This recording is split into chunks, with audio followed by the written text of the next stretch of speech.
Hey everybody, I want to talk about Space Invaders, and you might think I'd be referring to the game from 1978. It was one of the first video games.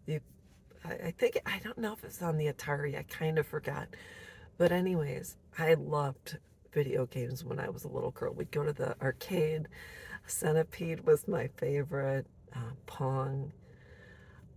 I don't know. There was just a lot of really cool, simple video games that really caught your attention. But anyways, I want to talk about Space Invaders, the people that burst your bubble. And I'm referring to the people that just don't understand personal space. I, for one, have PTSD, so I can't have people I don't know or people I don't like in my personal space. So it's the people that don't have any boundaries when it comes to you or other people. The people that feel they have a right to touch you, a right to be within an inch of you.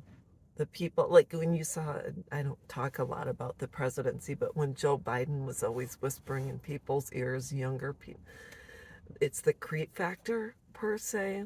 And so I don't know about you, but initially I dealt with the Space Invaders for a long time, and there was just a point in time when I would feel the hair on the back of my neck stand up, or I'd get a very uneasy feeling. And I finally got to the point where I did see there was a therapist through the VA, and she said some guy tapped her on the shoulder that she did not know, and she said, "Sir, don't touch me." And I don't know how hard it is to get the balls up to tell someone, "Hey, keep your hands to yourself," because as women, we find ourselves to be very accommodating.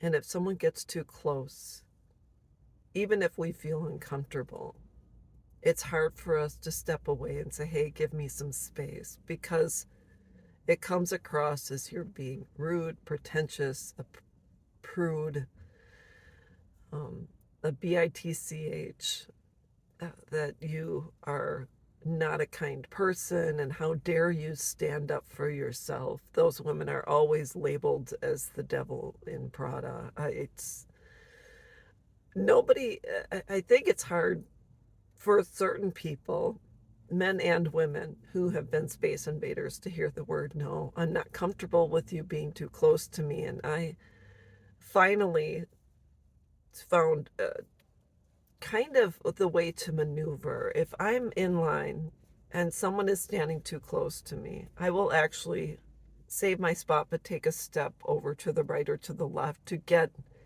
out of their space. And I'll tell you what happened at a concert recently. My husband and I went to see Justin Timberlake. It was good. I didn't know he had a new album released recently or whenever. So I knew half of the music. And we were seated in the handicap section. There were seats, fold out seats, compared to sitting in, and just squashed in next to other people like sardines. So my husband and I, we were at the end two seats, and there was probably 5 feet of 2, 3 feet of space next to me, which at least I could move out of my area, out from the chair into and just kind of dance. And these two younger girls who would have been 16 plus years old were decided to squeeze in next to me in my space. And I immediately felt uncomfortable. I said to them, you need to move back. And they kind of looked at me as if how dare I tell them to move? And I said, "You're in my space, you need to move." And they didn't take it well. It didn't register with them that someone was saying, "Hey, get out of my space." So I think you really need to stand firm when you're dealing with a space invader. I don't care for someone in my space unless unless you're a loved one. But other than that, I don't think so. So I have had interactions with people when I say, "Hey, move back." They're like, are you a bee? Are you crazy? No, I just don't want you in my space. So anyways, That's how I kind of deal with people. How do you deal with people in your life that are space invaders that don't understand boundaries or a bubble? Let me know. I'll be back.